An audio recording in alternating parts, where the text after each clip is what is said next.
The child turned the faucet to hot when he was left in there alone, which was the neglectful act.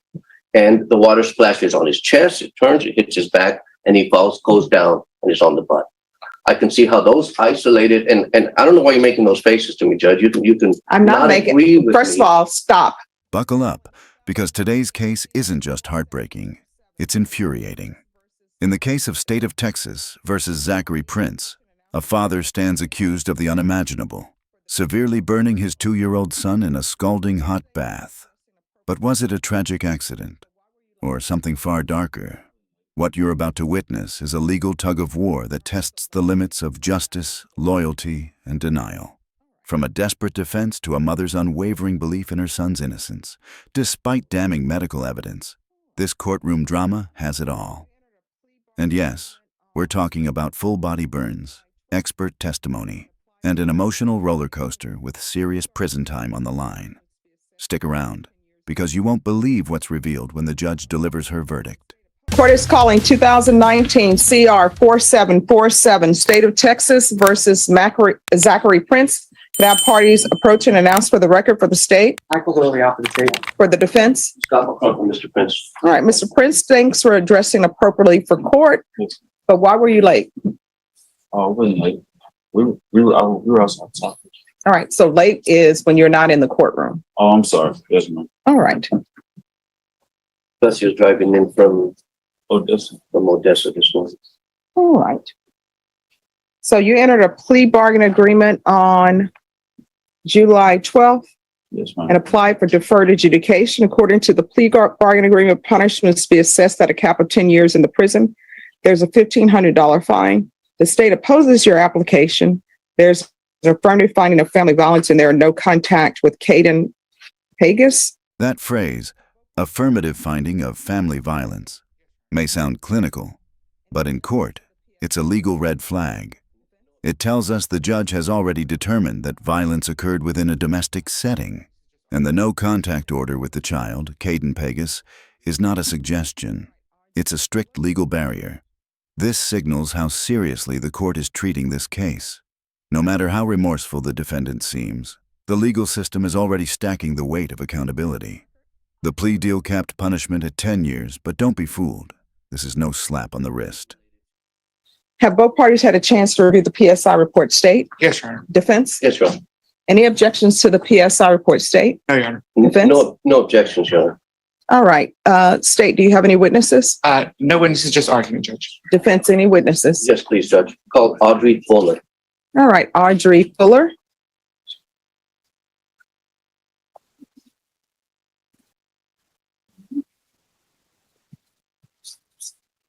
All right. State your name for the record. Audrey Fuller.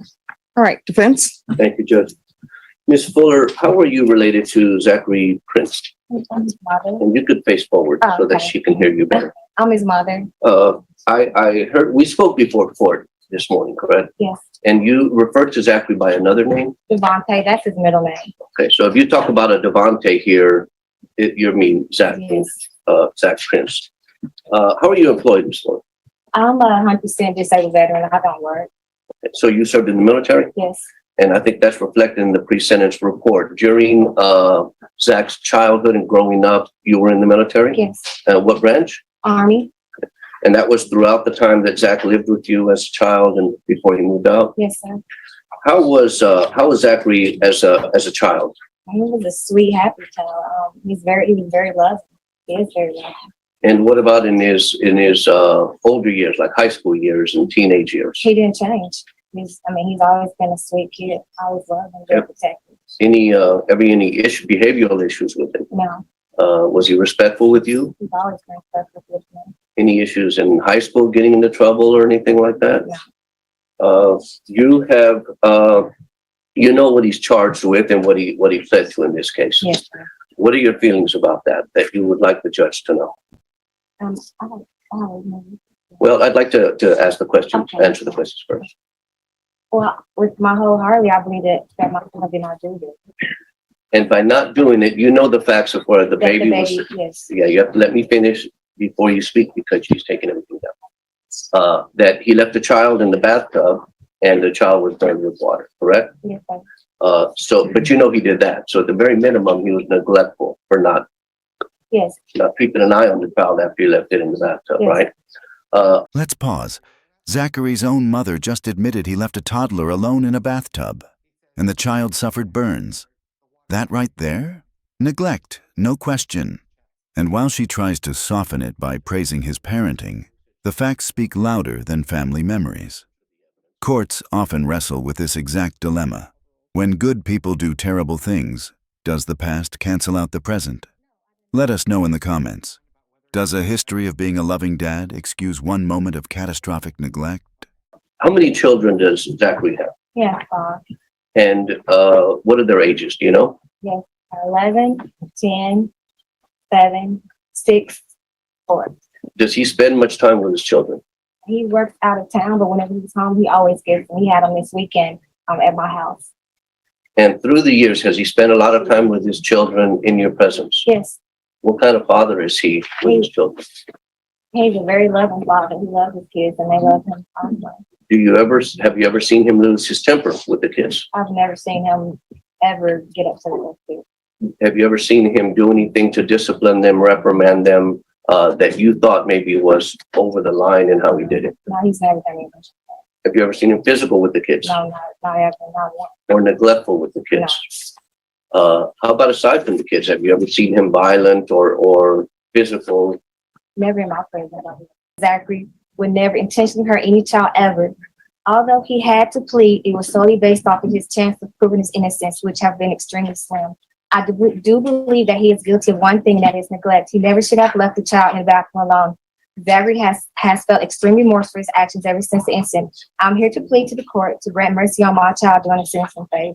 He is a great, loving, and protective parent of his 5 children who all need him in their lives. They all love their father very much. It would be hard on them. Physically, I haven't seen anything. I just, no. Okay.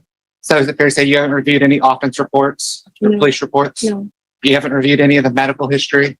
no, You haven't reviewed any of the photographs? yes, So despite not reviewing any of that, you still believe that your son is innocent? yes, Do you realize that in the stipulations that a medical professional, a doctor, said that the pattern of the burn in this case has clear lines of demarcation and no splashing, which means that it was an intentional submersion or immersion. Judge, You I'll understand that? object to the form of the question. All right, just a moment. State, could you repeat your question, Yes. please? So there's a medical report in there from a doctor who says that the clear lines of demarcation and the lack of evidence of splashing in this case shows that this appears to be a immersion, meaning putting somebody in water. Did you know that? no. Okay. So you're saying that they're saying that he held him underwater? That's what it clearly appears to be. This is a bombshell moment. Medical experts say the burns show clear lines of demarcation. That means it wasn't splashing, it was immersion.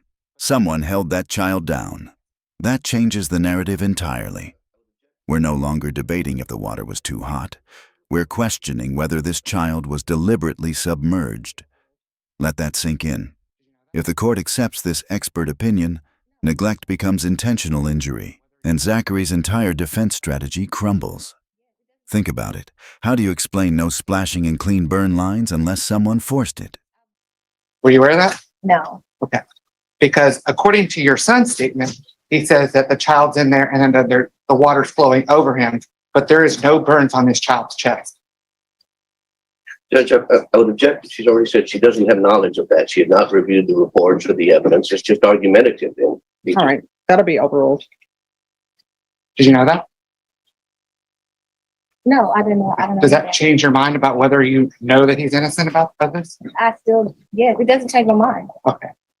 So regardless of what you hear, you know that your son's innocent. Yes, because his way I know him, that Devontae, he's never hurt a child ever. I've never seen him hurt. We have 50 kids in our family, young kids, and he always takes care of these kids. He's never seen him. I've never ever seen him do anything out of line, touch them, hit them, yell at them, anything. And he's 30, and if we have them all ages, and he's never done this. So for him to do something like this, that's not a character. I can't believe that.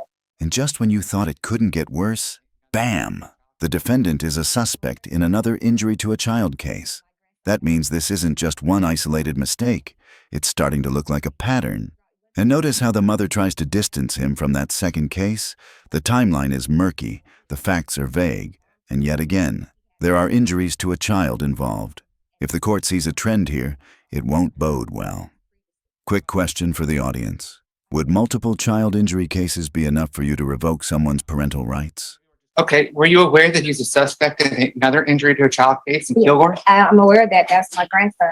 Okay, And when my grandson got to my house, he had those marks on him before he even, whoever dropped, was his mom didn't drop him off. Someone else dropped him off at my mother's house, and my mother noticed me, and my mom told me, and my mom told him that he had marks on him. And they were the same marks that the doctor saw. So Okay. he had those injuries previously. what about the head injuries in that case? I don't know what head injury you're talking about. So maybe we're just talking about a different case then. There's just one case. Okay, so you know his full criminal history? He's one. Okay, so are you aware that he has any other pending cases? Not that maybe if you tell me what they are. Well, I want to know what you have, what you know. Tell me what you know about the other pending cases. I know that he had one where he was at a bar with his coworkers, and the coworker had a gun, and then the coworker was being disruptive with the person who was arrested because he was in a bar with a gun. And then when my son walked over there, him and another guy, and they asked what's going on. Then because the officer was in plain clothes. And then they saw that he had a gun. Then they backed off. They said, "Oh, okay, he's a cop." And then they said they just want to know what was going on, and then they said that he had a gun. Okay. So are you aware that he has a pending aggravated assault in Midland County? No, That's witness judgment. That the case that you just described about being in the bar, is that the pending case? yes, And you mentioned that the state asked you whether you thought Zach was innocent, but in your statement you wrote that he was neglectful at a minimum. Yes. For leaving the child in there because the child turned the water on. that's a bit different from being innocent, being Yes, neglectful. he's guilty. Yes, he's guilty of that.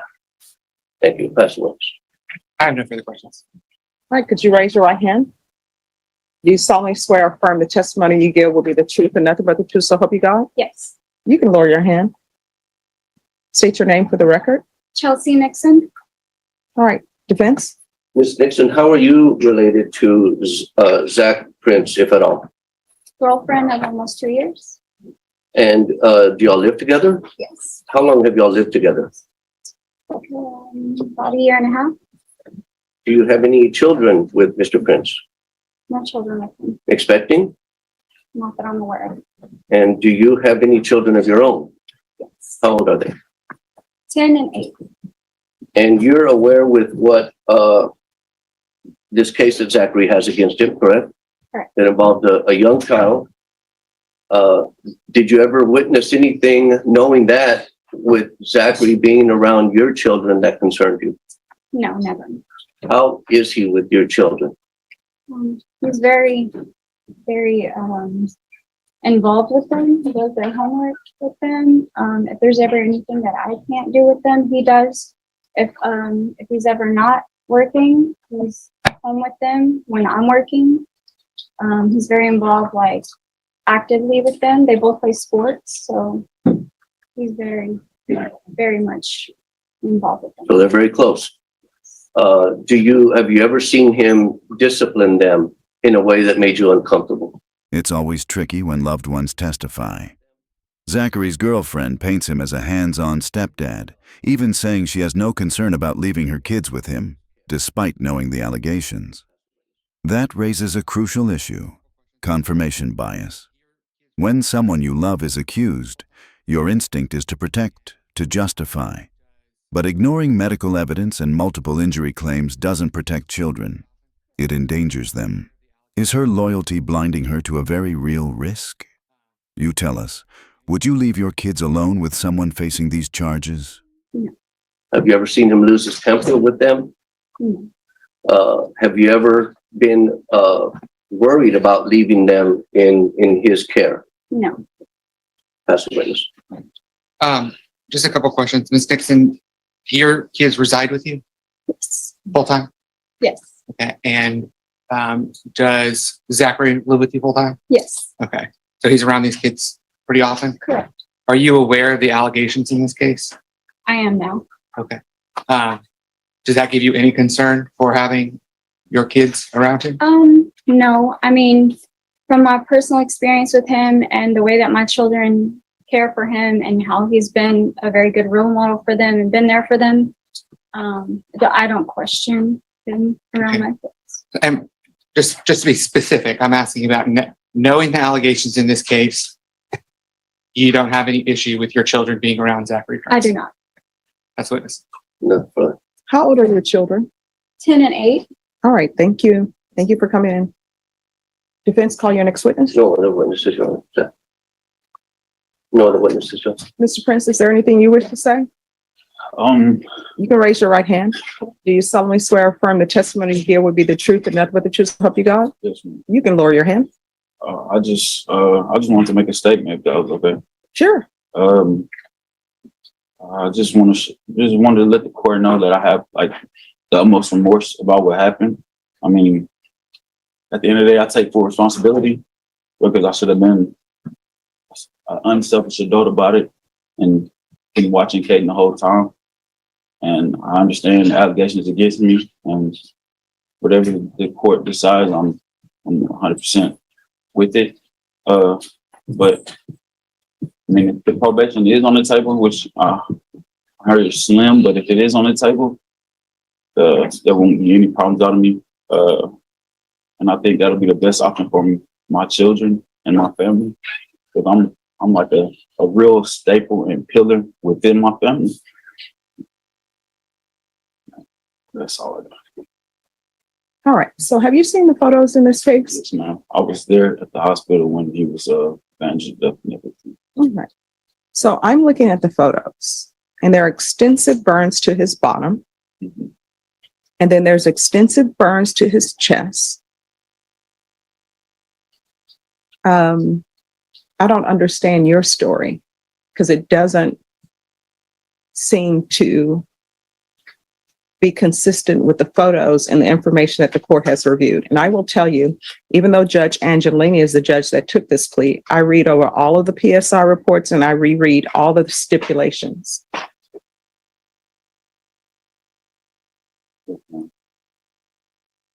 It happened how I said it happened. All right. Any questions from the state? And I think the court inquired about what I was interested in knowing. All right. Defense, any clarification needed from your point? Because what the court is reviewing and seeing is a 2-year-old who has no skin remaining on his bottom because of scalding hot water. Yes, ma'am. And it appears from the photo that I'm reviewing, his entire chest is covered and back with burns and removed because of scalding water. Yes. That they took that off at the hospital. They took more than they were supposed to. Got more of his skin off? Yes, ma'am. When me and his mother went to the hospital, they told us, okay, this is only what we're taking off. And then they chose to take more of his skin off. I don't know why. When we got to the hospital, we both broke down about this whole situation. Seeing him cast up like we did, we didn't know what was going on. We thought it wasn't as severe as it was, but it was. Well, explain to the court why you didn't call EMS immediately, because I read the PSI report and it states that you put lotion on his body as opposed to calling. Aloe vera.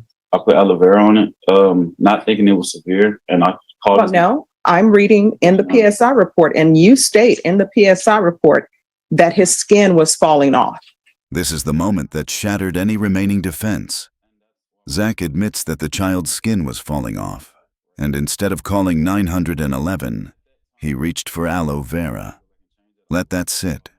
A 2-year-old. Severe burns. No emergency call. That's not a parenting lapse. That's a dangerous failure in judgment. He claims he didn't want to upset the mother, but the child was already suffering. This goes beyond neglect. It hints at reckless disregard for human life.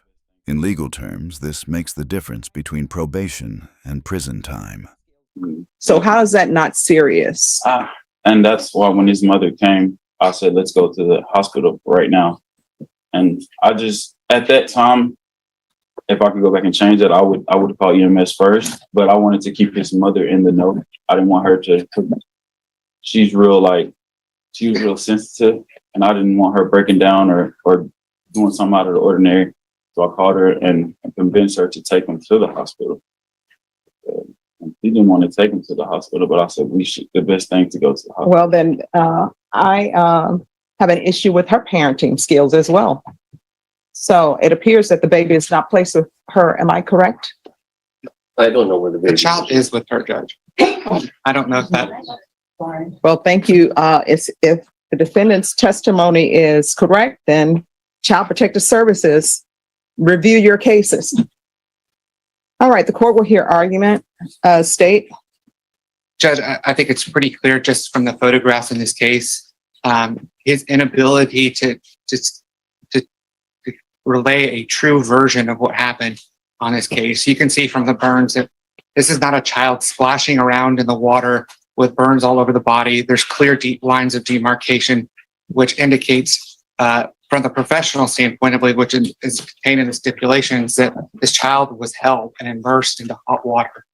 A 2-year-old. I don't know what in the world could justify a 2-year-old having, half of his body burned with skin coming off.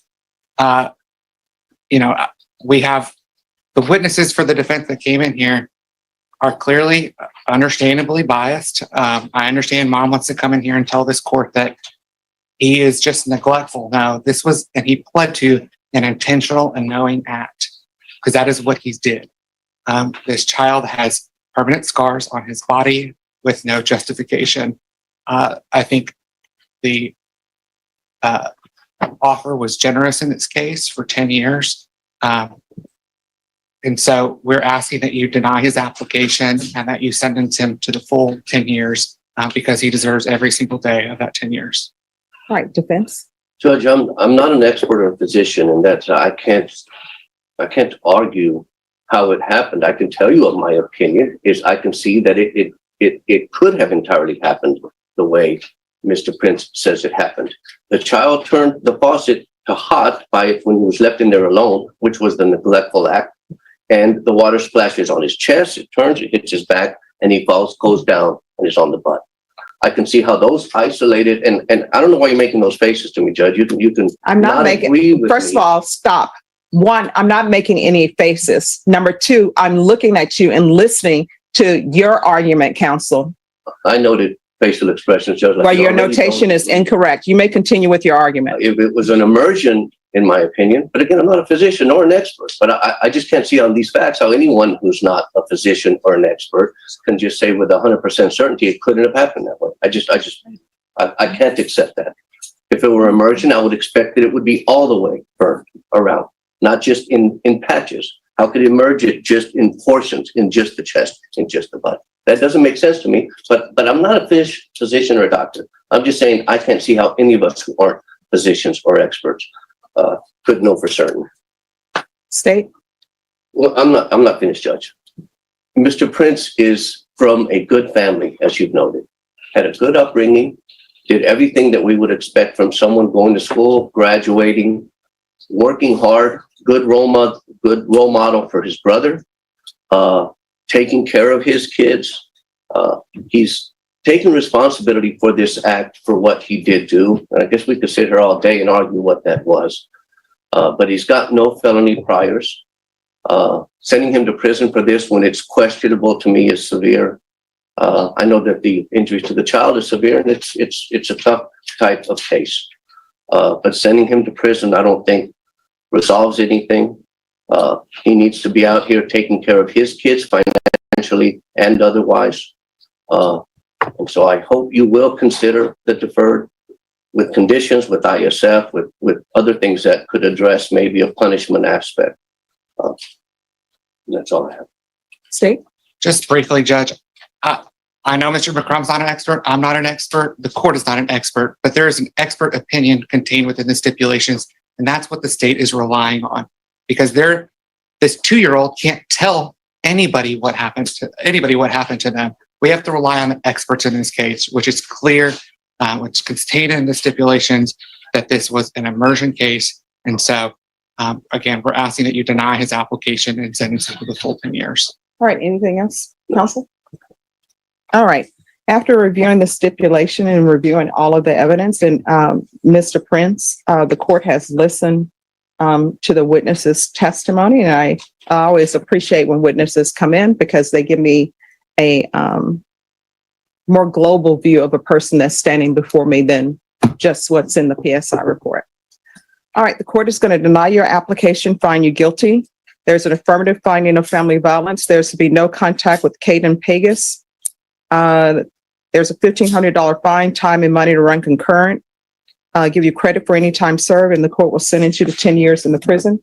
Showing you what's entitled Trial Court Certification of Defendant's Rights to Appeal. Have you reviewed that document with your attorney? Did you understand it and did you sign it?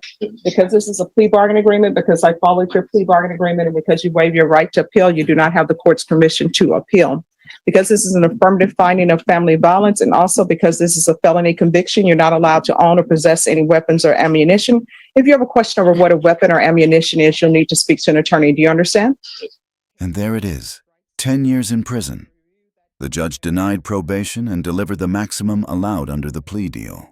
The court called out the injuries for what they were, catastrophic and likely intentional. With a history of violence, conflicting testimony, and shocking evidence, the ruling came down hard, and rightly so. The scars on that child's body tell a story that no testimony could erase. If you found this case as shocking as we did, make sure to hit that like button, share your thoughts in the comments, and don't forget to subscribe for more jaw-dropping courtroom breakdowns. We've got plenty more real-life drama, justice, and truth coming your way. All right, good luck to you, Mr. Prince. Judge, this is the case with respect to impact on Zoom. I believe Okay. that they're in. There's no one in Zoom. There isn't. She told me she was in the waiting room. There's absolutely no one in the waiting room. If you want to check with them and see if they are